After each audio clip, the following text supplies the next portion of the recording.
Sí, Bueno, hablar sobre esta época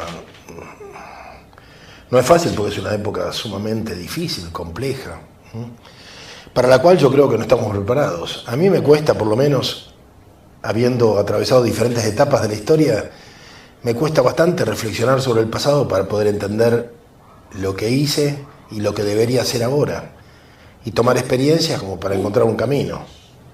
Yo atravesé diferentes etapas de la historia y tengo esa ventaja, pero me cuesta reflexionar y ver cuál es el saldo positivo y qué es lo aprovechable de las otras etapas, ¿no? Inevitablemente trato de reconstruir alguna situación. Eso a lo mejor me hace un poco original en algunos aspectos. La experiencia de poder coordinar diferentes etapas de la historia creo que es un capital que merecería ser destacado, pero bueno, tampoco es fácil.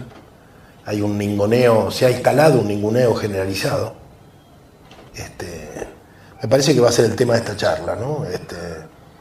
Cómo a lo largo de la historia de mi generación nos acostumbramos a buscar maestros y a tener guías y a tener una relación respetuosa con otros, a los que seguíamos. No solamente en lo que decían, también en su modo de comportarse, en sus gestos, en su modo de hablar, porque eso es un maestro, ¿no? Y hoy día, en cambio, una situación que desde el Estado o desde algunos centros de poder está manejada de tal manera en que cada uno ha quedado solo, absolutamente solo, ¿no? Ante el espejo de sí mismo, solo en su egoísmo, y tiene a los demás por enemigos. ¿Qué se puede hacer así en una sociedad absolutamente fragmentada, ¿no? ¿Qué se puede hacer si no podemos restablecer una política de conjunto, ¿no?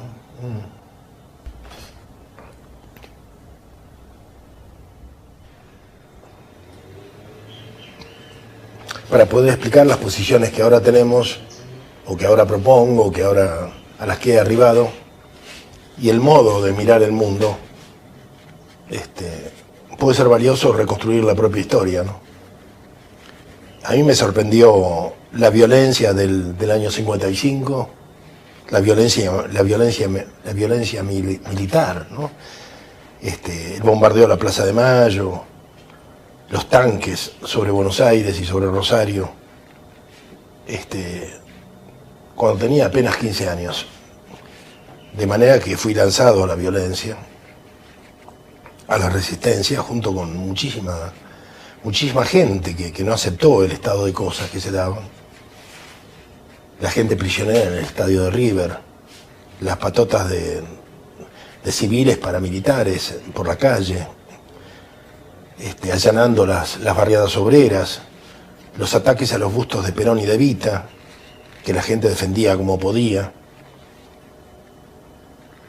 Después la represión incesante con miles de trabajadores, de dirigentes sindicales presos, las huelgas conducidas por una CGT clandestina, la desaparición del cadáver de Evita, la pérdida de las conquistas sociales y la resistencia, ¿no? Digamos que nos formamos a los 16, 17 años, hubo noches en las cuales el estallido de las bombas era casi incesante, no pasaban 15 minutos sin que estallara un caño, y se escuchaba, en el silencio de la noche de Buenos Aires, se escuchaban los estallidos, toda la noche, toda la madrugada. Y pensar que ahora tengo que explicar que el origen del peronismo no fue Forja y Jaureche, que el anarcosindicalismo estuvo presente, y lo tengo que explicar a gente que no tiene la menor idea de lo que fue la resistencia peronista. Yo no lo podía entender en aquellos años porque tenía muy corta edad, no tenía experiencia. Pero ahora que recapacito, me pregunto, ¿y el peronismo dónde recogió esa idea refundadora del explosivo? La idea del caño, ¿de dónde salió el caño? Que el caño era reivindicativo, que la explosión redimía. ¿De dónde salió eso? Y no eran las élites, eran obreros de fábrica. En la fábrica se producían los caños, con caño galvanizado, con explosivos que venían de las canteras, que muchas veces era tan precaria la formación, que en las canteras se robaban explosivos que no necesitaban carcasa. Y se ponía carcasa igual porque estaba la idea primitiva de la pólvora. ¿De dónde venía esa idea de ponerle carcasa a un explosivo que no la necesitaba? La historia es como una capa como capas de cebollas. Y evidentemente que hubo una incidencia libertaria en el peronismo de la resistencia. Por otra parte, que no había jefes, éramos redes absolutamente informales. Perón era una presencia lejana, del cual llegaban algunos discos de pasta, pero solamente los privilegiados tenían la oportunidad de escuchar un disco de Perón. Yo comencé en el 55 y lo conocí a Perón en el 69, 14 años después. Siendo ya un dirigente de la juventud peronista, con muchos años de cárcel, tuve oportunidad de hablar con él en Madrid.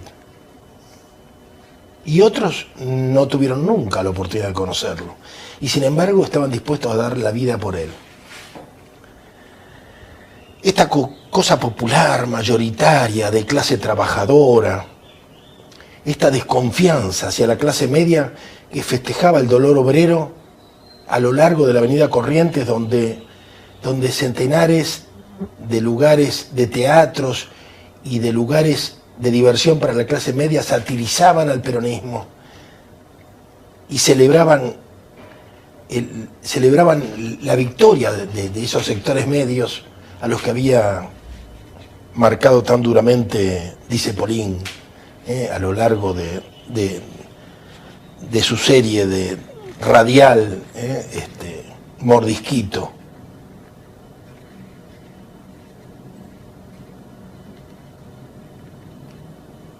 ¿Cómo nos van a hablar de ser clasista? Yo a veces me reconozco infinitamente o enormemente clasista, porque lo vivimos terriblemente en aquellos años en que la ciudad de Buenos Aires quedó en manos de grupos parapoliciales o paramilitares, que eran los comandos civiles, y donde la batalla tuvimos que darla cuadro por cuadra, esquina por esquina, hasta que pudimos restablecer una situación de equilibrio en la cual hablar de peronismo significaba, por lo menos, que no te mataran, que no te trompearan, que no te patearan, como a tanta gente que yo vi patear, de manera espontánea por los que andaban simplemente paseando por la calle. Porque ser peronismo era algo vergonzante. O sea que sobre esta lucha se fundamentaron muchas de las legalidades que hoy tenemos y de las que disfrutamos. Por supuesto que han pasado muchas cosas. Entre otras, algo que nos pasó a nosotros y que les pasó a muchos otros en el mundo. Que nosotros luchamos por un proyecto de revolución. La idea de revolución era algo por lo cual, en aquel entonces al menos, valía la pena jugarse la vida. No era solamente el retorno de Perón, por el cual la gente estaba dispuesta a morir. También la idea de revolución, porque el retorno de Perón implicaba la revolución. Hoy la idea de revolución no existe más. Y hoy parece que ser peronista es participar de las componendas políticas o hacer beneficencia desde un partido, hacer asistencialismo para los pobres, o sea, administrar la pobreza. A ninguno de los peronistas connotados que participan de la vida política argentina se le ocurre en absoluto cambiar el orden impuesto. Piensan administrarlo. No importa el nombre de los candidatos, ninguno de ellos pone en cuestión el modelo, ninguno. El modelo del agronegocio, de la dependencia a los mercados internacionales o del nuevo pacto Roca-Russiman pero con la China popular, les parece magnífico. Están todos de acuerdo. De lo que se trata es ver cómo administramos la nueva pobreza que ha instalado el agronegocio. Y las jóvenes generaciones creen que eso es el peronismo. Y yo la verdad que ya no sé si vale la pena discutir qué cosa es el peronismo. Porque han pasado muchos años y porque además los viejos combatientes hemos quedado muy solos. Y hay muchas tareas por delante. Si yo me he preocupado, y se lo decía hace poco a una compañera mexicana, si yo me he preocupado bastante por dar la pelea sobre los orígenes del peronismo, es simplemente porque sostengo que si nosotros reconocemos los orígenes anarcosindicalistas del peronismo, podríamos tener un mejor diálogo con el zapatismo. Con el zapatismo y con todas las redes antiglobales del mundo actual, que se oponen a los transgénicos, por ejemplo. Esa es la ecuación que yo hago y por eso me preocupa. Rescatar al menos esa parte del peronismo histórico. Pero en realidad hoy las grandes luchas que es preciso dar están bastante distantes de aquella etapa, que era una etapa de posguerra. O sea, el peronismo se instala en la Argentina en plena posguerra, incluso antes de que termine la guerra, se empieza a generar lo que luego hace el peronismo. Era un mundo donde en Yalta los cuatro grandes se dividen el planeta, instalan una nueva historia, refundan una historia en la cual, por ejemplo, ser fascista es ser de derecha.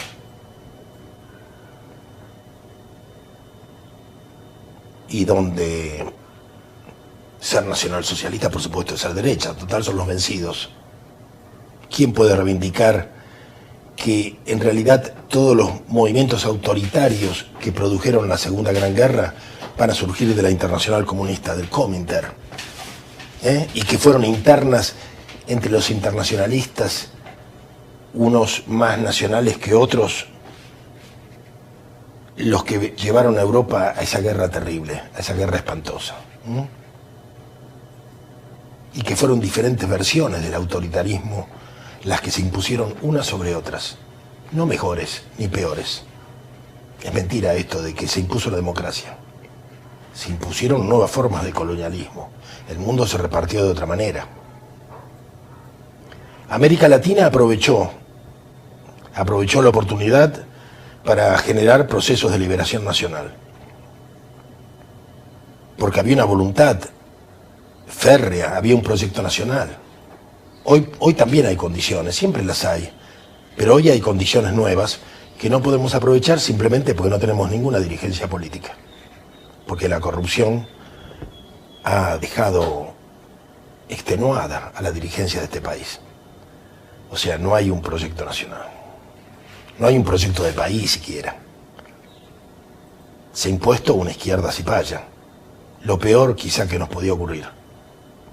A veces uno echa de menos la derecha, realmente, cuando tenemos un ministro de Economía que se confiesa marxista-leninista y que firma un pacto con la China Popular que es similar al de Roca Russiman. El pacto en el cual la Argentina pasaba a ser una piedra preciosa más en la corona en la corona de los reyes de Inglaterra. Ahora somos una estrella más en la bandera china. ¿Y qué? ¿Cuál es la diferencia?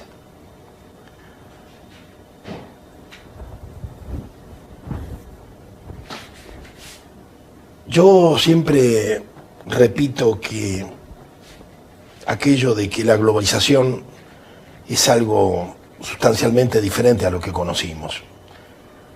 Y trato de recordar que Perón trabajó mucho en este tema. Sus últimos años en Europa fueron años de mucho trabajo en relación a lo que se veía venir, que era el proceso de la globalización. Perón se esforzó con otros amigos, como Robel y Mamont, el ejecutivo de Fiat, y con muchos líderes africanos, en evitar que la globalización fuera tan desalmada, tan cruel como resultó al final. Ese sector que preveía los males, esas situaciones, fue vencida, evidentemente. Entre otras porque Perón se tuvo que hacer cargo, por la incompetencia de Cámpora, se tuvo que hacer cargo del gobierno de la Argentina. Fue terrible para todo el proceso mundial que Perón tuviera que abandonar Europa y hacerse cargo de una problemática minúscula, el conflicto entre los montoneros y la burocracia sindical. Penoso, penoso. En realidad, todo el problema, el drama, la tragedia de los años 70 no son más que los coletazos últimos del paradigma de la Revolución Cubana con los últimos coletazos de la Revolución Nacional de la posguerra. Un conflicto que Perón y otra gente como el Che Guevara se ocuparon de limar, y por eso algunas de las entrevistas de Perón con el Che. Y por eso muchos tratamos de ser puente y estar en ambos proyectos, porque queríamos de alguna manera, si no unificarlos, por lo menos evitar la confrontación que se dio al final, que fue buscada, que fue alimentada. Y hoy tenemos las consecuencias, las proyecciones de ambos paradigmas. El de Cuba, bueno, acaba de restablecer las relaciones con Estados Unidos. Cuba se prepara a ser una enorme base turística internacional. Sigue siendo una base importante para las experiencias de empresas como Monsanto, que le han permitido romper el bloqueo en los últimos años y formar una dirigencia científica como pocos países tienen. Cuba ha avalado públicamente los transgénicos, que es el principal eje productivo de los Estados Unidos, la industria biotecnológica. Cuba ha avalado el nuevo modelo progresista de América Latina, que se basa en la exportación de commodities y de materias primas. Lo ha avalado públicamente. Ha avalado Ecuador, ha avalado Uruguay, ha avalado la Argentina, ha avalado Brasil. Y el peronismo, por otro lado, lo que ha dado es esto: una versión progresista, desarrollista, adaptada a la globalización y adaptada a las necesidades de las corporaciones transnacionales. Pasamos del liberalismo de los años 90 al progresismo del 2003. Como si fueran cosas diferentes, como si redescubriéramos la política para muchos jóvenes. Y en realidad lo que descubrimos fue una nueva manera de ser colonizados.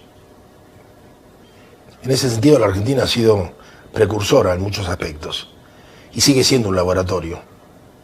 Hemos hallado una nueva forma, un marxismo desarrollista, que se complementa con una versión desarrollista del viejo peronismo, burocratizado. Y hemos dado el ejemplo al resto de América Latina de un gobierno que tiene ropajes populares, que tiene un relato de izquierda, que se nutre en gran medida de los cuadros del viejo Partido Comunista Stalinista, que se nutre a sí mismo de peronistas quebrados, y que en realidad lo que impulsa es el modelo de los agronegocios y del interés de las corporaciones transnacionales como Monsanto, Nidera, Bayer, Cargill, etc.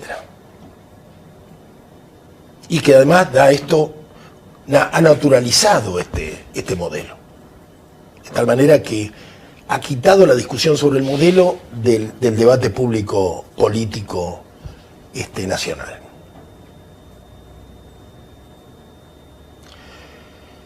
En este sentido, algunos de nosotros éramos miembros del Estado, contratados, algunos de carrera, en el INTA, en la Secretaría de Agricultura, en el SENASA, en diferentes programas del Estado, allá por los años 90, finales de los años 90, cuando se empiezan a establecer las primeras normativas de certificación de productos orgánicos. Veníamos con una gran preocupación ecológica ya, y por supuesto nos atraen la instalación de estas cuestiones en el Estado, pero por supuesto somos críticos, tratamos de ver qué es lo bueno y cuál es la trampa de todo esto, ¿no? Y nos acercamos para hablar de estas cosas cuando se produce en el 96 la habilitación de la primera soja transgénica. Entonces, ayudados por algún viejo amigo como Héctor Huergo, que estaba del otro lado, por supuesto, y que le parecía maravilloso todo lo que a nosotros nos parecía altamente sospechoso.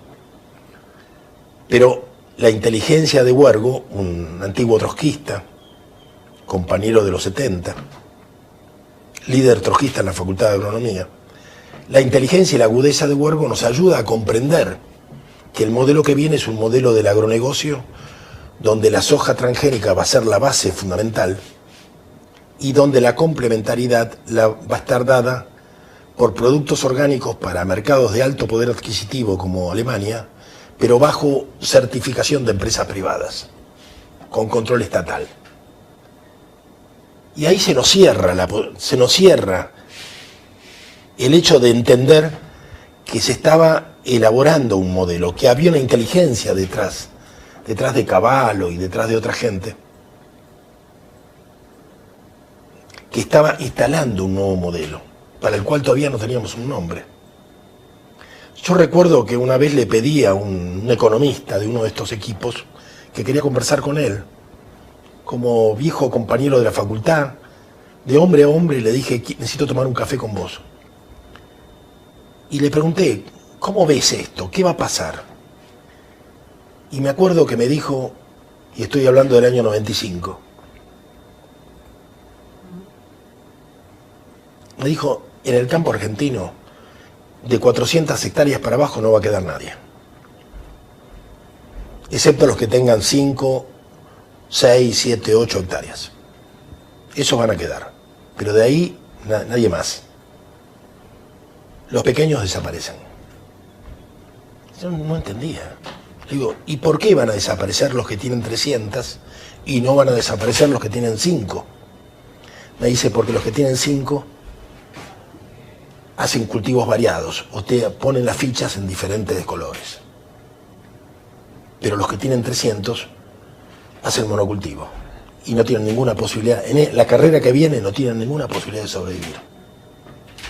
Cuando yo converso estas ideas, que luego se van a concretar con mis compañeros de lo que va a ser el protogrupo GRR, sobre todo con Adolfo Boy, vamos viendo, que Adolfo venía del INTA, vamos viendo que el que le enseña al pequeño el modelo del grande, del gran productor, un modelo en el cual no tienen posibilidad de competencia alguna, es el INTA. O sea, el responsable de esta tragedia es el INTA. O sea, el INTA desarrolla un modelo para el que tiene 1000, 2000 hectáreas. Y este modelo se lo transmite al que tiene 100. Por supuesto, en esta carrera no tiene ninguna chance de sobrevivir. Entonces desaparece. Cuando el hombre desaparece, gradualmente llega a un barrio periférico o llega a la Villa Miseria, a través de un proceso lento. Cuando llega al barrio obrero o a la villa, el mismo INTA, que le facilitó el camino hacia el fracaso, ahora le vende el programa Pro Huerta. El INTA es una empresa que siempre tiene algo para vender. El INTA es la empresa médica que cultiva la enfermedad para venderle remedios al enfermo, que convierte el resfrío en un cáncer, que cronifica la enfermedad para vender el remedio. O sea, el INTA es lo mismo que son los laboratorios en el plano medicinal. Y es parte del mismo proceso del agronegocio, donde el valor de la vida humana desaparece y el mercado impone sus leyes. Acá no hay posibilidad alguna de salir de esta encerrona si no hacemos desaparecer el INTA o lo cambiamos radicalmente, lo cual implica un reemplazo dolorosísimo de miles de cuadros absolutamente colonizados, irresponsables de la tragedia argentina. Duro. Los mejores hombres del INTA durante el 90, del INTA como de otros aparatos del Estado, van a aceptar con el menemismo la jubilación anticipada y se van a ir a la calle. Y bueno, y lo que tenemos es un Estado devastado, donde va a quedar lo necesario para mantener un régimen de agronegocios donde el Estado que conduce hace de Estado bobo, de Estado cómplice, tiene diferentes caras, según la necesidad de las corporaciones, ¿no? Yo a veces para analizar las situaciones políticas no puedo dejar de repasar mi propia historia y recordar cómo me formé yo y cómo se formó mi generación. Siempre buscamos maestros. No siempre los maestros supieron que los seguíamos, pero sí teníamos el presente. Yo siento que a través de mi vida siempre fui pasando de un maestro a otro, buscando una guía, ¿no? Buscando el ejemplo de alguien al que admiraba y que me ayudó a entender el mundo, ¿no? Debe haber estado mi padre también, por supuesto, pero sobre todo en la vida política fui eligiendo hombres que expresaban posiciones que no tenían que ver con la lucha por el poder, sino con la generación de pensamiento, ¿no? Así alguna vez me hice amigo de Rodolfo Cuyo, también, o antes de César Marcos.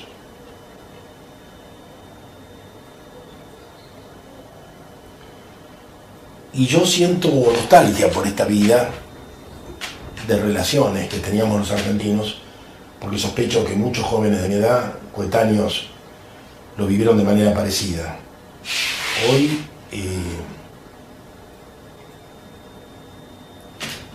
Hoy el Estado y la sociedad nos ha llevado a una situación de reemplazo, de falso reemplazo, de los lazos y las vinculaciones que teníamos, que nos protegían o que nos protegíamos entre nosotros.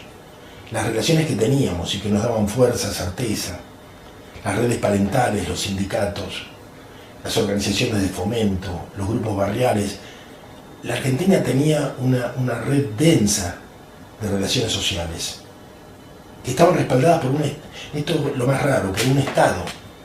O sea, el Estado traducía su fuerza y su presencia a través de redes sociales que aseguraban nuestra participación.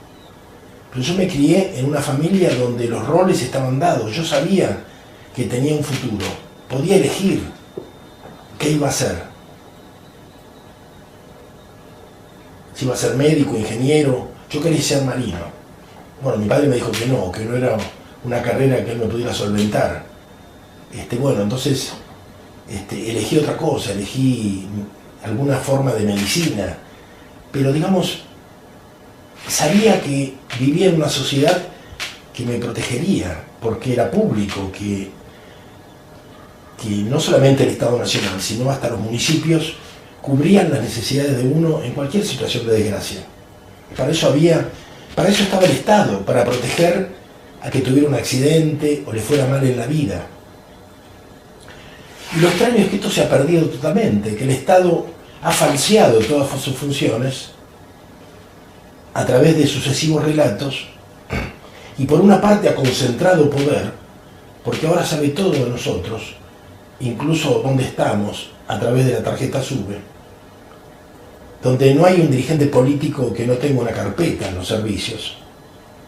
Por supuesto no hay un ejército que reprima al pueblo, pero sí hay un ejército que sabe todo de nosotros, porque el jefe de la inteligencia está al mando de ese ejército. Y esto es un hecho absolutamente nuevo, insólito, porque el ejército siempre estuvo al mando de la caballería y cuando hubo una revolución popular estuvo al mando de la infantería. Pero nadie en aquel entonces habría imaginado que un jefe de la inteligencia estuviera al frente del ejército. Bueno, esta situación novedosa en que el ejército por una parte aumenta su control represivo o su poder de control y por la otra nos abandona a las inclemencias de la vida, no nos cubre en absoluto, no es reaseguro de nada. Es una situación en la cual además quedamos muy mal porque todas las redes sociales en que nos apoyábamos, la vida del barrio. Yo me acuerdo cuando mi madre era anciana, que nosotros, al vivir lejos, yo vivía en Europa, en el exilio, entonces estaba la posibilidad de que vaya un geriátrico. Ella dijo, no, si en el barrio estoy bien, si las vecinas todos los días pasan a verme a ver si necesito algo, y yo tengo los teléfonos de las vecinas. Es más, tengo el caso de un compañero que en el año 49 o 50, en el barrio de Mataderos, los padres se separan y se van y le dicen, bueno, ¿vos con quién te querés ir? Y él dice, con ninguno de los dos, yo me quedo en el barrio. Me quedo con los vecinos, que eran su familia. Y tendría 15 años. Y se quedó con los vecinos porque el barrio era como un hogar. Donde uno iba a comprar al almacén, donde de un lado estaba el despacho de bebidas y del otro el almacén, y entonces de paso que uno iba a comprar el pan, le avisale al papá que venga porque la comida ya está en la mesa. Y el padre estaba jugando al truco o estaba tomando un aperitivo y volvía con uno, ¿se entiende? Entonces volvíamos con el pan, con el hielo y con el viejo que había ido por ser fin de semana al despacho de bebidas.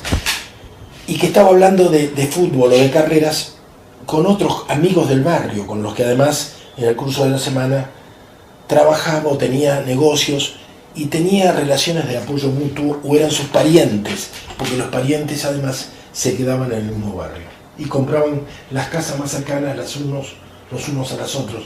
Y entonces las cadenas de parentesco eran muy firmes. Bueno, de eso no ha quedado nada. Y lo hemos reemplazado a través de un Estado cruel que practica el asistencialismo masivo de todo tipo y que nos ha dejado absolutamente solos, aislados en nuestro egoísmo. No podemos confiar en nadie porque además hemos cerrado nuestras ventanas y nuestras puertas con rejas porque desconfiamos del vecino, porque no hay más reglas, ni siquiera en los ladrones. No hay reglas, le roban al de al lado o le roban a cualquiera. No hay reglas porque a veces nos tenemos que defender de la propia policía. Y entonces es una sociedad donde se ha hecho muy duro vivir. Y para aquellos que luchamos contra el agronegocio y que luchamos por instalar un proyecto de país y una idea de nación, se nos ha hecho particularmente duro porque ha habido un liberalismo y un progresismo que han devastado la cultura argentina, estableciendo nuevas pautas de hedonismo, de consumo, de vida urbana, de exacerbada vida urbana, como en Argentina nunca había vivido. En las casas de los argentinos, en muchas se hacía vino, pero si no se hacía vino, por lo menos había una parra y se comían las uvas del verano, del estío, y se hacían licores, y se amasaba el pan, y se cocinaba, y las recetas pasaban de mujer a mujer, y en la cocina se generaba cultura cuando escuchábamos a los Pérez García o cuando escuchábamos la telenovela de Tarzán u otras en las que con las que formamos nuestra niñez.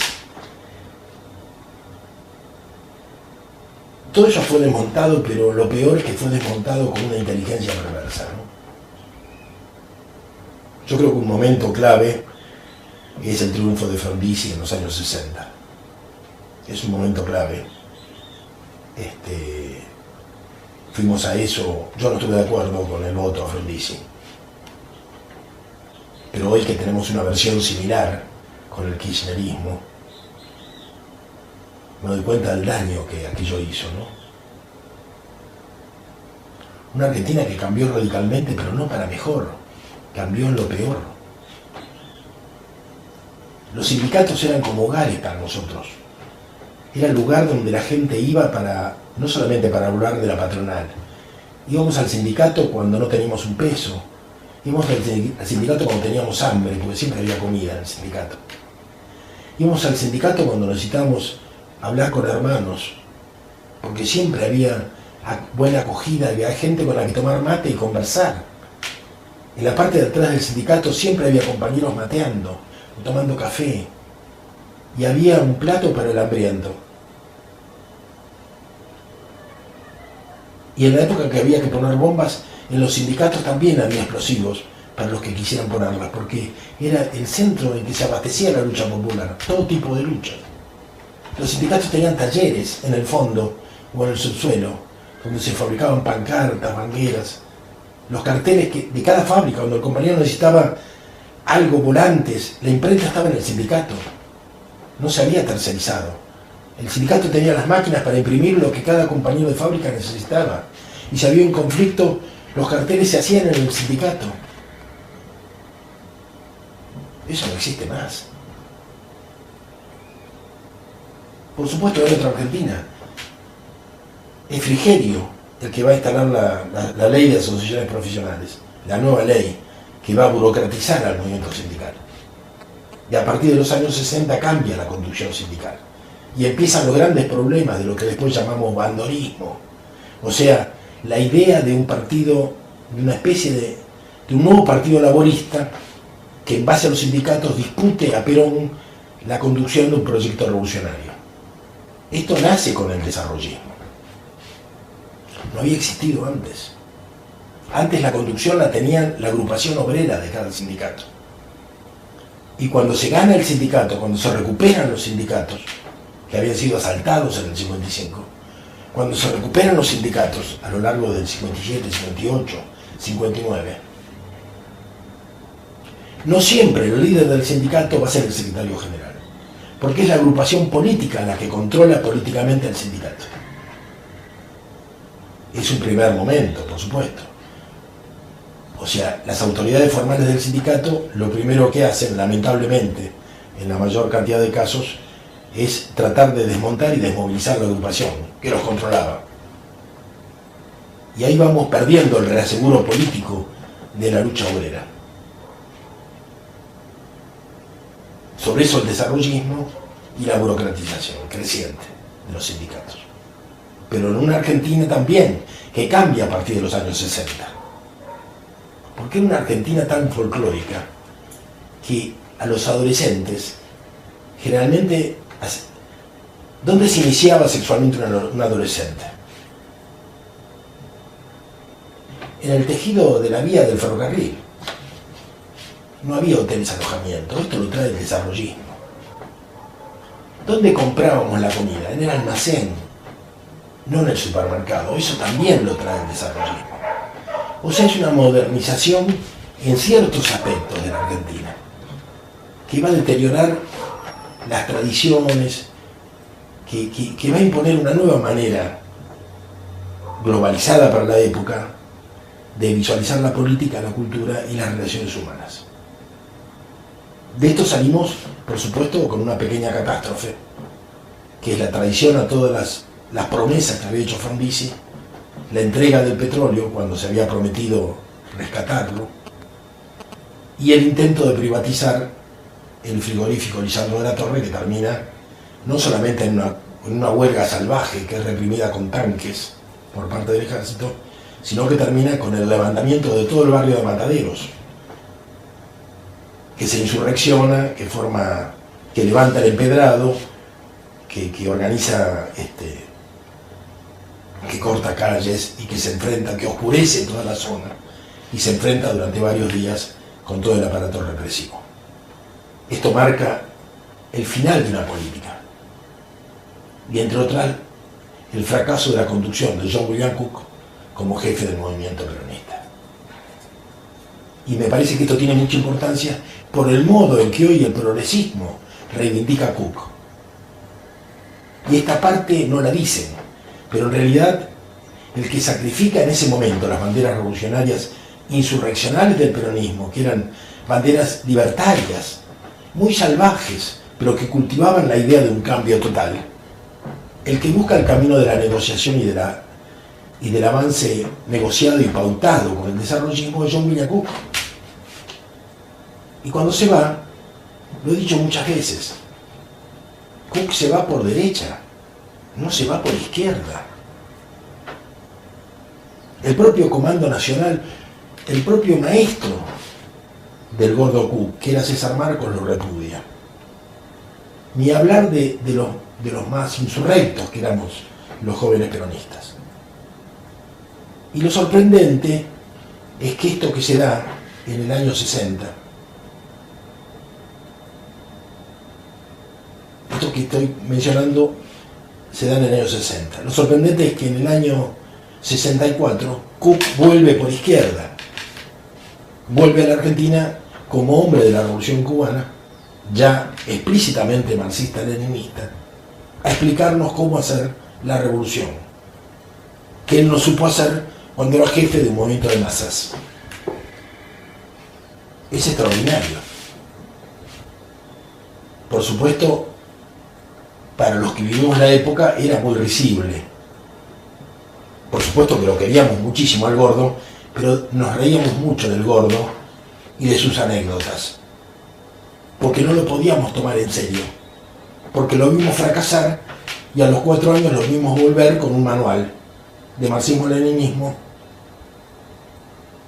y además sabiendo que Perón no lo recibía, y cuando le pidió a Perón que le permitiera entrevistarlo en Madrid a través de otros intelectuales como Pepe Rosa, Perón a estos intelectuales les dijo: díganles a los compañeros cubanos que si vienen a hablar conmigo que me manden a un cubano.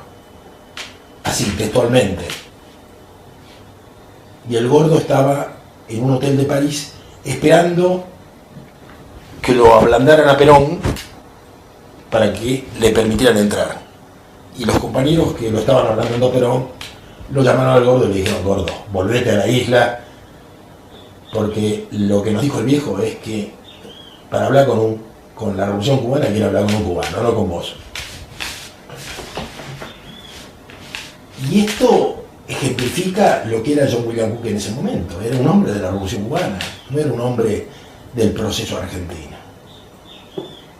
Y esto es todo lo contrario de lo que hoy dicen los historiadores oficiales del Instituto Dorrego. Es todo lo contrario de lo que nos cuentan hoy, de lo que dice Feynman, de lo que dice Baschetti. Pero bueno, a este grado de falsificación de la historia hemos llegado. Y este impune intento de refundar una historia progresista, desarrollista que estamos viviendo, de lo cual es parte la crisis del Instituto Dorrego. Yo estoy convencido que hay una voluntad de refundar la historia, de un punto liberal y de izquierda, ¿no? Y lo están haciendo. Donde los combatientes de los años 60, por supuesto, desaparecemos absolutamente. Donde aquel combatiente del caño peronista no existe. Donde los insurrectos de aquellos años desaparecen. Donde los restos del marxismo-leninismo de la Revolución Cubana, pero a través de los manuales de Martha Harnecker, es lo que queda. Pero en una etapa en la cual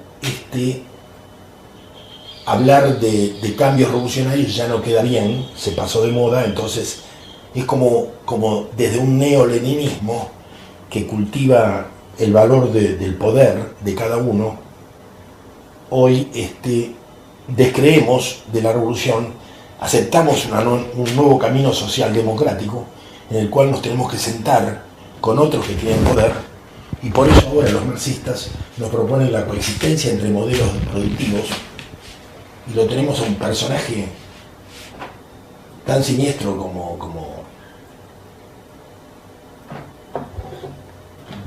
Emilio Pérsico, proponiéndonos la coexistencia, y donde Gromyko Patel y la gente de APRESID y otros grandes ojeros se sientan con el Mocase, que hasta ayer eran marxistas-leninistas, incluso se movían con los carteles de Santucho, con la foto de Santucho detrás, en sus reuniones, y ahora negocian con los ojeros una nueva relación de poder. Y entonces esto es un fenómeno de nuestra época que tiene mucho que ver con la pérdida de valores morales y con el extravío de la idea de verdad.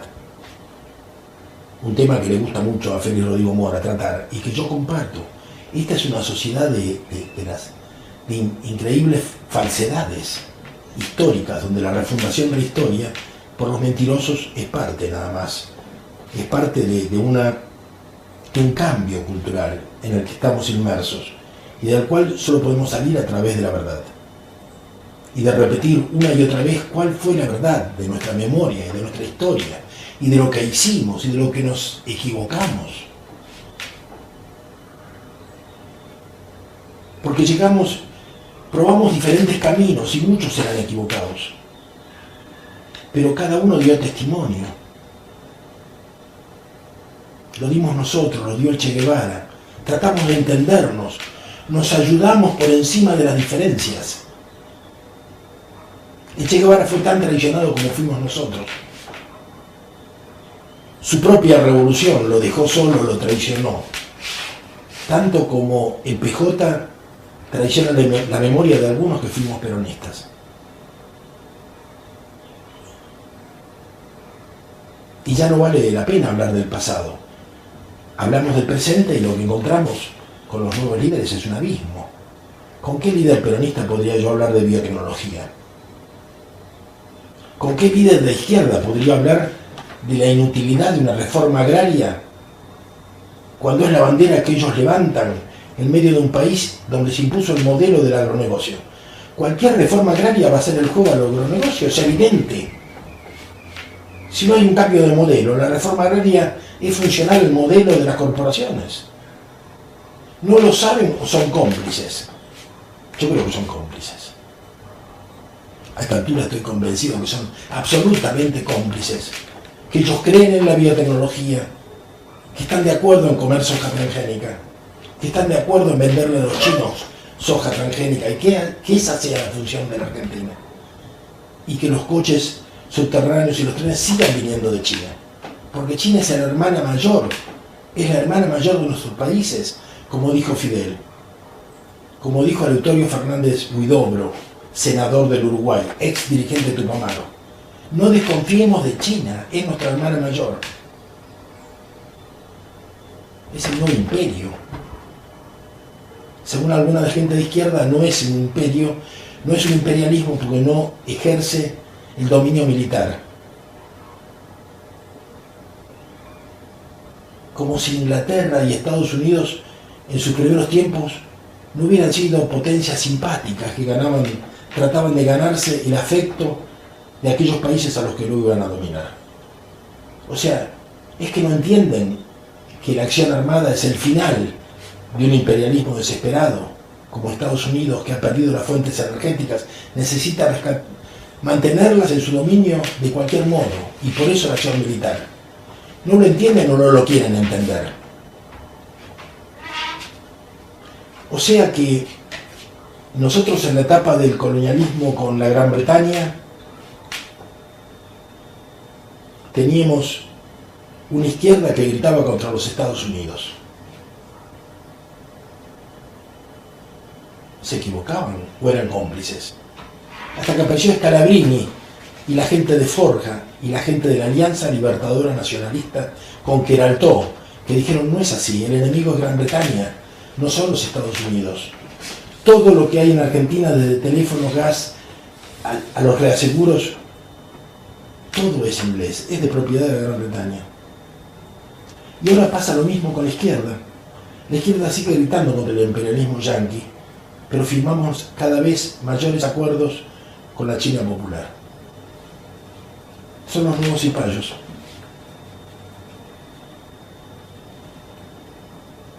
Y nos llenan de relatos contra la oligarquía vacuna. Y desde el grupo de reflexión rural, nosotros, a través de los últimos años, hemos analizado y hemos probado, sobre todo a lo largo de la crisis del campo, que la vieja oligarquía no existe más. La sociedad rural le ofreció una afiliación de honor a Gustavo Grogo Patel, y Gustavo Grogo Patel se las rechazó.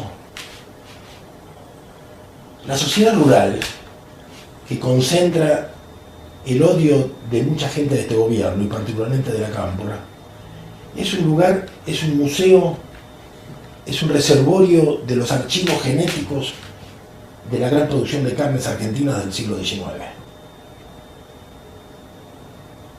nada más. Y después un buen restaurante. Y es la sala de exposiciones de Palermo. ¿Qué más? El nuevo poder está en otro lado. La nueva oligarquía es Eduardo Erstein, el hombre más rico de la Argentina, del cual el poder político trata de no hablar, trata de no verlo. Sin embargo, en la crisis del campo, cuando Néstor Kirchner tuvo que montar el búnker, su búnker político, en el barrio en el nuevo,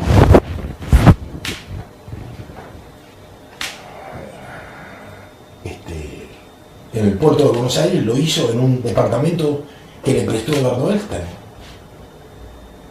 O sea, luchaba contra los sojeros desde las oficinas del sojero mayor. La empresa de Eduardo Erstein tiene 1 millón de hectáreas. 1 millón de hectáreas.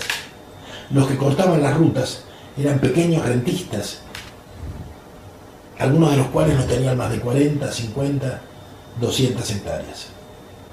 Por supuesto, el hilo se corta por lo más delgado, y estos eran los que salieron a la ruta. Pero los grandes se quedaron con los beneficios del cambio de retenciones, que les dejaron, se calcula que 2.000 millones de dólares, que nunca recuperó la nación. Porque ellos cobraban por adelantado las retenciones a los productores. Una paradoja que ni siquiera la Federación Agraria denuncia, que las retenciones, que son derechos de exportación, no lo paga Cargill, ni lo paga Dreyfus, lo paga el productor. Porque el acopiador o el exportador le descuenta la retención del precio de la soja. Y el Estado lo permite. Y las asociaciones agrarias no dicen nada. O sea que el derecho de exportación lo paga el productor. Increíble. Además de que una buena parte de las exportaciones argentinas, sobre todo de los grandes propietarios de tierras, que tienen tierras en la Argentina y también en el sur de Brasil y en el Uruguay, no salen por puertos argentinos. Son producidas en tierras argentinas, pero salen por Nueva Palmira, donde no pagan las retenciones. En algún momento, después de la crisis del campo, fuimos a una radio de Montevideo y lo denunciamos. Y los periodistas se rieron. Les pregunté de qué se reían, a micrófono abierto, pregunté de qué se reían. Dice, eso que estás denunciando, aquí todo el mundo lo sabe. Yo dije, ¿pero lo sabe el presidente Mujica? Por supuesto. El Uruguay vive de esto, siempre vivió del contrabando. En la Argentina, la soja, entre el IVA y las retenciones, paga el 70%. Esa soja sale por Uruguay y paga el 10%. Pero para nosotros es muy importante el 10%. Por supuesto, están evadiendo, están dañándolo a ustedes, la economía de ustedes. Pero es importante para nosotros, porque nosotros no pusimos nada. No está siquiera hecha en tierra argentina. Simplemente nos pagan el 10%. Es una fortuna para ellos. Esto lo sabe Mujica, esto lo sabe la Argentina. Mujica es un tipo honesto. No cambia el auto, vive en la pobreza. Pero hace estas cosas. El Uruguay vive de estas cosas. Y la Argentina también vive de estas cosas. Porque esos grandes ojeros que evaden las retenciones son los amigos del poder.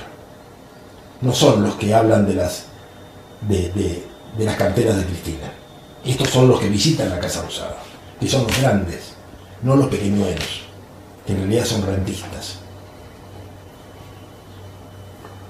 Y a propósito de esto voy llegando a un tema que me preocupaba, que era el despoblamiento del campo argentino y la reconfiguración del paisaje social, ecológico y productivo de la Argentina. O sea, hay una tienda que en los últimos tiempos ha multiplicado sus oficinas, sus comercios. La tienda del Cardón, que vende ropa de gaucho obsoleta, pero de lujo. O sea, vende ropa criolla, pero para gente que quiere hacer de gaucho. Entonces el Cardón es como la actividad folclórica de Grobo Copatel, que tiene un conjunto folclórico que toca Atahualpa Yupanqui. O es como Larralde, que canta bellísimo, pero vive en Avellaneda o en Alsina. Entonces cantan para un campo que no existió, que no existe más. Grobo Copatel canta folclore para una Argentina muerta que él liquidó. Y el Cardón vende ropa para un país ficticio, de rentistas que fueron chacareros, que hoy son rentistas porque le han alquilado un pool de siembra a su campo, que se pasan el día con la boina de carpincho o las botas de carpincho en el bar del pueblo haciendo pinta, porque no tienen nada que hacer, mientras su mujer se trata de mejorar la imagen con el gimnasta del pueblo, con el Instituto de Belleza y todo esto que se han multiplicado en los pueblos, porque son nuevos ricos que no saben cómo gastar su dinero. Y solamente algunos personajes, tanto de la Argentina como del Vaticano, preocupados por la trata de personas y por la prostitución, pueden creer que esta masa enorme de nuevos ricos desocupados, que no saben qué hacer de su vida, no tienen ninguna relación con la prostitución. Hay que estar en el Vaticano para imaginar este tipo de fragmentación candorosa de la vida, ¿no? Que está muy cercana a la complicidad. Porque el consumo de mujeres no es solamente el de los camioneros que llevan la soja de la Argentina a los grandes puertos. El consumo de mujeres es intenso, siempre lo fue en Rosario, sobre todo a partir de la sojización.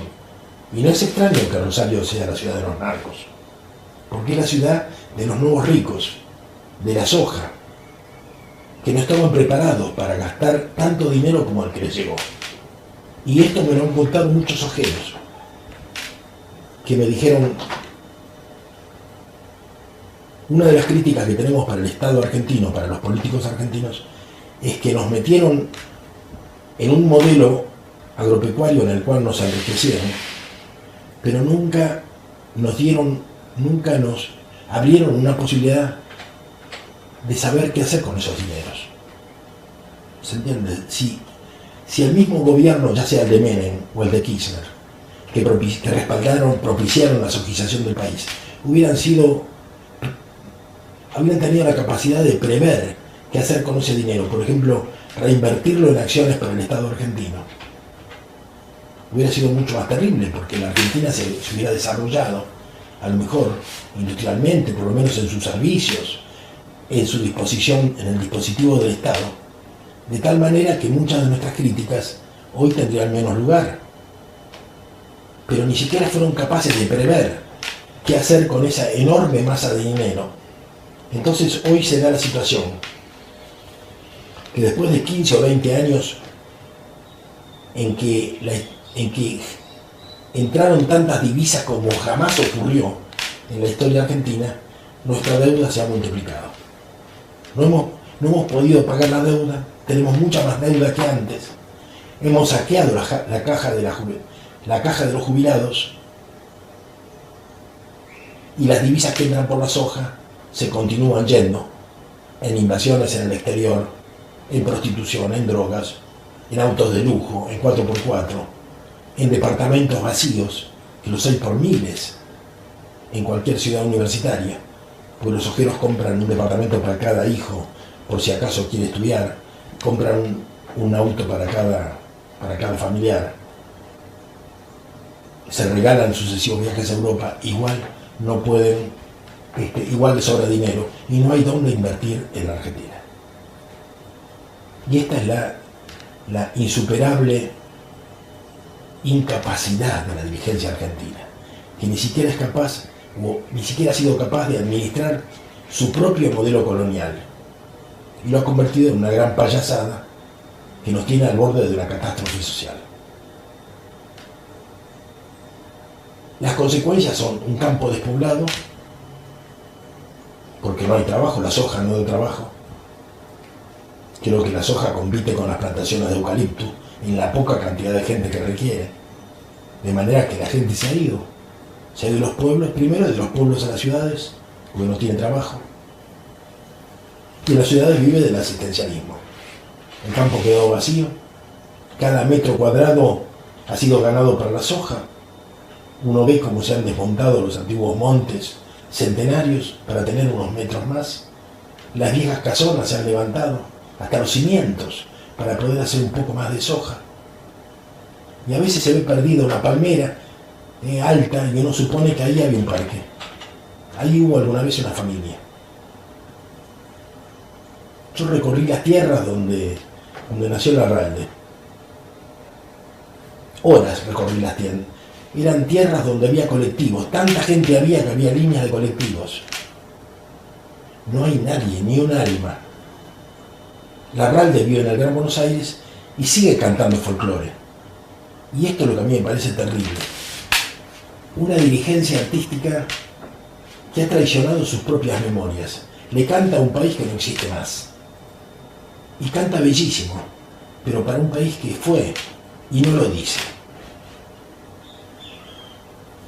Y el dolor de millones de personas que fueron trasplantadas violentamente, que fueron desarraigadas, que dejaron en el cementerio más cercano a sus padres o sus abuelos, que tuvieron que llegar a un cinturón urbano de cualquier ciudad, de Rosario, de Resistencia, Chaco, del Gran Buenos Aires, conocer a otra gente, quedar en manos de líderes como Delía, que le vendían la casilla a plazos y que si un mes la pagaban iban y se la quemaban, porque el poder de Delía era con gente sacada de la cárcel, de la barría, que se impuso la fuerza en el Tambo y en muchas villas.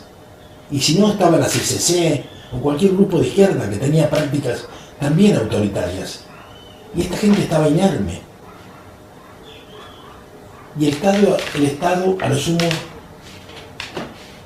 en buena medida, aconsejados por los grupos de izquierda, que pedían una solución en dinero para esa gente, nunca pidieron el restablecimiento de su modelo productivo, nunca pidieron que pudieran volver a su tierra, no, pedían dinero para comer en la ciudad.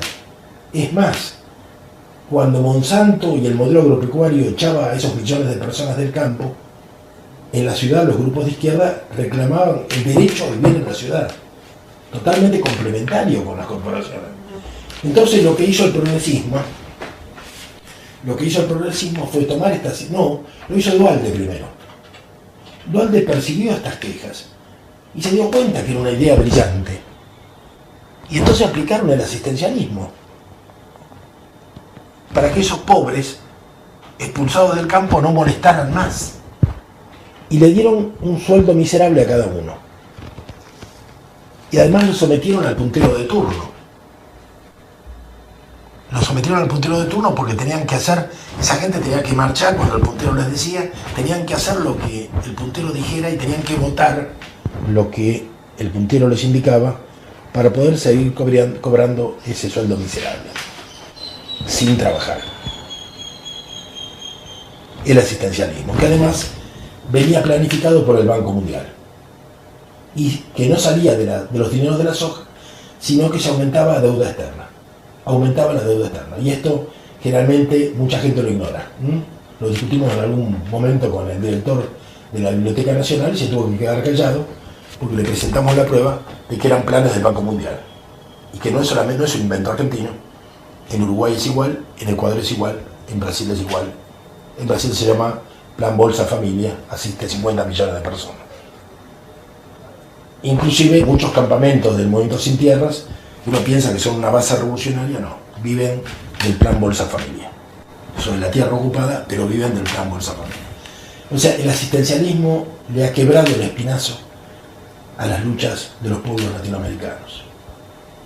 Y en buena medida la idea se la dio a la izquierda, al no entender que la gente venía del campo y que lo que había que reclamar era el retorno a la tierra. No, como no ven sino la fábrica, pensaban que la gente de las barriadas, la gente que caía en el hambre y en la miseria, eran el producto del cierre de la fábrica de Menem. Y no era así. Pero no lo quisieron ver. Y por supuesto, los sindicatos agrarios de la Argentina lo ocultaron cuidadosamente. Y por algo, el jefe de la CGT es el jefe de los camioneros de la soja. no es el jefe de los metalúrgicos, ni el jefe de los telefónicos, no. El sindicato más importante es el de los camioneros. Y lógico, es la Argentina de la soja. ¿Y el segundo quién es? Y el segundo es el sindicato de los desocupados de la agricultura, UATRE. Y bueno, esta es la Argentina real que nos negamos a ver. Y que el Grupo de Reflexión Rural ha tratado de poner sobre la mesa. Es como un jardín de infantes y tratamos de mostrar los cubos de colores. Y es tan fácil de ver, pero hay una conspiración y hay demasiados intereses para no ver lo que en realidad es tan sencillo de ver. Tenemos otra oligarquía. No tiene nombres patricios, tiene apellidos de inmigrantes, tiene 10 veces más tierra que la vieja oligarquía, pero tiene un management diferente.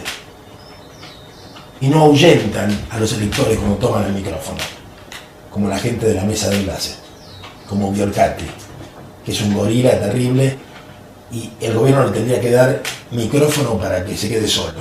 No, estos son seductores, porque vienen del Partido Comunista. O vienen de grupos religiosos, como viene, y son cabeza de grupos religiosos, como es Eduardo Elstein. Entonces son terriblemente seductores, inteligentes, y tienen interpretaciones dialécticas de la historia. Nos hablan en nuestro propio lenguaje de izquierda. Y nos cuesta ver que todo cambio de oligarquías en toda la historia del mundo, el cambio de una oligarquía por otra, siempre fue un momento muy terrible. Nosotros que tanto hablamos de Roca y de las atrocidades que había hecho Roca, en realidad Roca vino a cambiar una oligarquía por otra,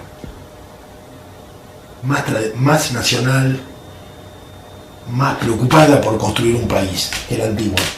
Y claro que fue doloroso, fue terrible. Esta oligarquía es algo parecido.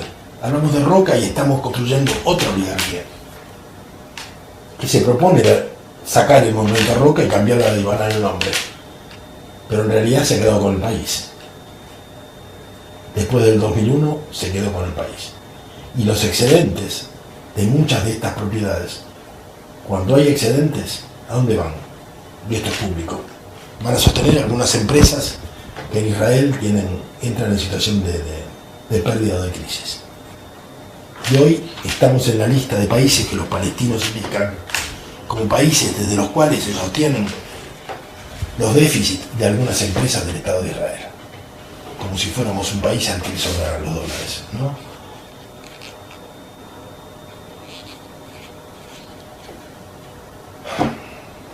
Hasta ahí.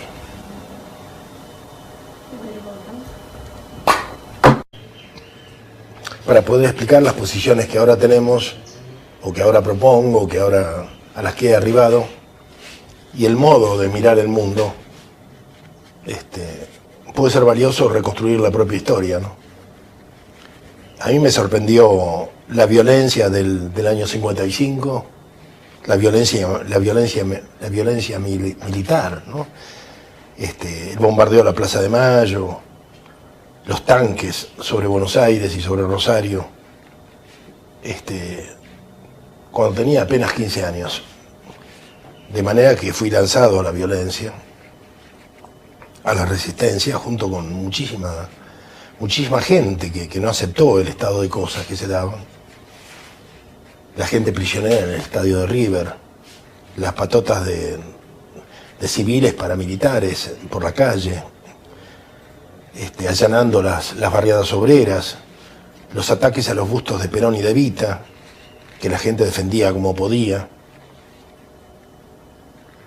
Después la represión incesante con miles de trabajadores, de dirigentes sindicales presos, las huelgas conducidas por una CGT clandestina, la desaparición del cadáver de Evita, la pérdida de las conquistas sociales y la resistencia, ¿no? Digamos que nos formamos a los 16, 17 años, hubo noches en las cuales el estallido de las bombas era casi incesante, no pasaban 15 minutos sin que estallara un caño, y se escuchaba En el silencio de la noche de Buenos Aires se escuchaban los estallidos, toda la noche, toda la madrugada. Y pensar que ahora tengo que explicar que el origen del peronismo no fue Forja y Jauretche, que el anarcosindicalismo estuvo presente, y lo tengo que explicar a gente que no tiene la menor idea de lo que fue la resistencia peronista. Yo no lo podía entender en aquellos años, porque tenía...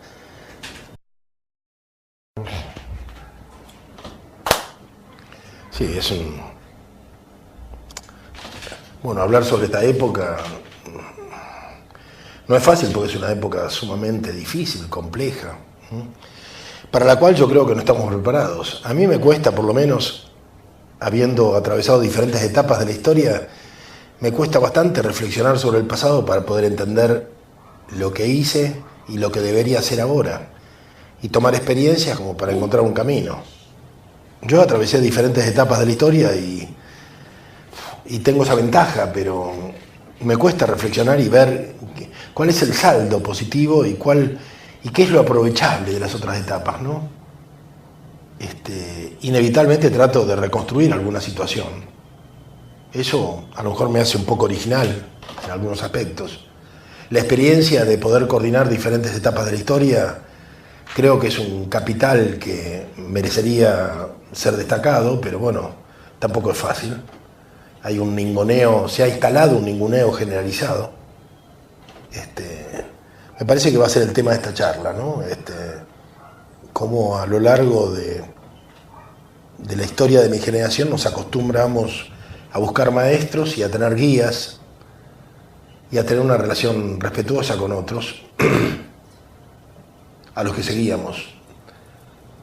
No solamente en lo que decían, también en su modo de comportarse, en sus gestos, en su modo de hablar, porque eso es un maestro, ¿no? Y hoy día, en cambio, una situación que desde el Estado o desde algunos centros de poder está manejada de tal manera en que cada uno ha quedado solo, absolutamente solo, ¿no? Ante el espejo de sí mismo, solo en su egoísmo, y tiene a los demás por enemigos. ¿Qué se puede hacer así en una sociedad absolutamente fragmentada, ¿no? ¿Qué se puede hacer si no podemos restablecer una política de conjunto, ¿no?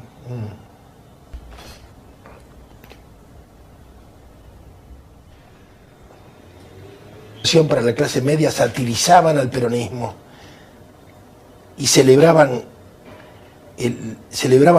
la victoria de esos sectores medios a los que había marcado tan duramente, dice Polín, a lo largo de su serie de radial, Mordisquito.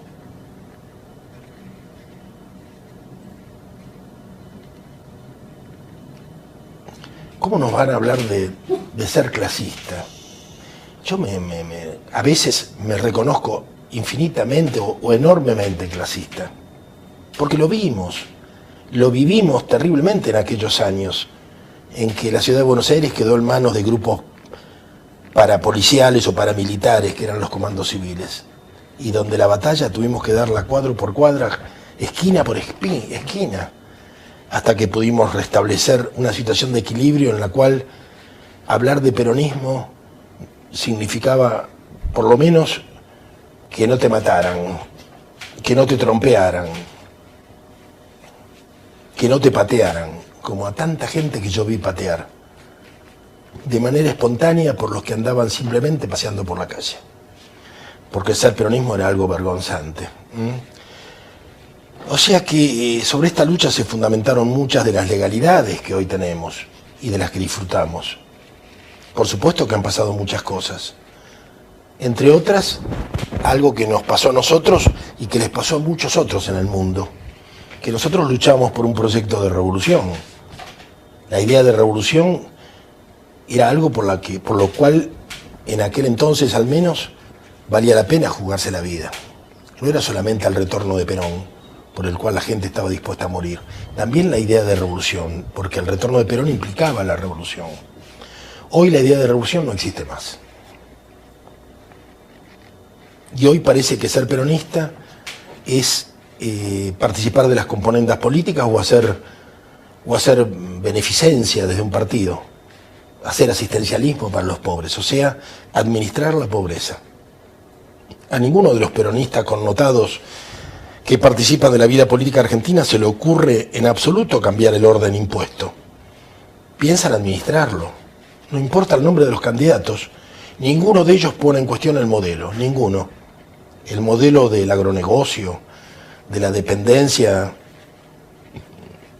a los mercados internacionales o del nuevo pacto Roca-Russiman pero con la China popular, les parece magnífico. Están todos de acuerdo.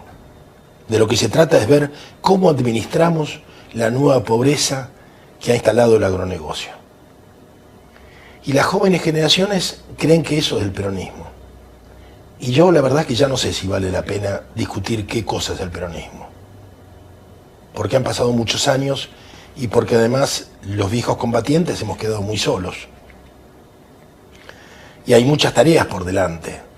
Si yo me he preocupado, y se lo decía hace poco a una compañera mexicana, si yo me he preocupado bastante por dar la pelea sobre los orígenes del peronismo, es simplemente porque sostengo que si nosotros reconocemos los orígenes anarcosindicalistas del peronismo, podríamos tener un mejor diálogo con el zapatismo. Con el zapatismo y con todas las redes antiglobales del mundo actual, que se oponen a los transgénicos, por ejemplo. Esa es la ecuación que yo hago y por eso me preocupa. Rescatar al menos esa parte del peronismo histórico. Pero en realidad hoy las grandes luchas que es preciso dar están bastante distantes de aquella etapa que era una etapa de posguerra. O sea, el peronismo se instala en la Argentina en plena posguerra, incluso antes de que termine la guerra, se empieza a generar lo que luego hace el peronismo. Era un mundo donde en Yalta los cuatro grandes se dividen el planeta, instalan una nueva historia, refundan una historia en la cual, por ejemplo, tenía muy corta edad, no tenía experiencia. Pero ahora que recapacito, me pregunto, ¿y el peronismo dónde recogió esa idea refundadora del explosivo? La idea del caño, ¿de dónde salió el caño? Que el caño era reivindicativo, que la explosión redimía. ¿De dónde salió eso? Y no eran las élites, eran obreros de fábrica. En la fábrica se producían los caños, con caño galvanizado, con explosivos que venían de las canteras, que muchas veces era tan precaria la formación, que en las canteras se robaban explosivos que no necesitaban carcasa. Y se ponía carcasa igual porque estaba la idea primitiva de la pólvora. ¿De dónde venía esa idea de ponerle carcasa a un explosivo que no la necesitaba? La historia es como como capas de cebollas. Y evidentemente que hubo una incidencia libertaria en el peronismo de la resistencia. Por otra parte, que no había jefes, éramos redes absolutamente informales. Perón era una presencia lejana, del cual llegaban algunos discos de pasta, pero solamente los privilegiados tenían la oportunidad de escuchar un disco de Perón. Yo comencé en el 55 y lo conocí a Perón en el 69, 14 años después. Siendo ya un dirigente de la juventud peronista, con muchos años de cárcel, tuve oportunidad de hablar con él en Madrid. Y otros no tuvieron nunca la oportunidad de conocerlo. Y sin embargo estaban dispuestos a dar la vida por él. Esta cosa popular, mayoritaria, de clase trabajadora, esta desconfianza hacia la clase media que festejaba el dolor obrero a lo largo de la avenida Corrientes, donde centenares de lugares de teatros y de lugares de diversión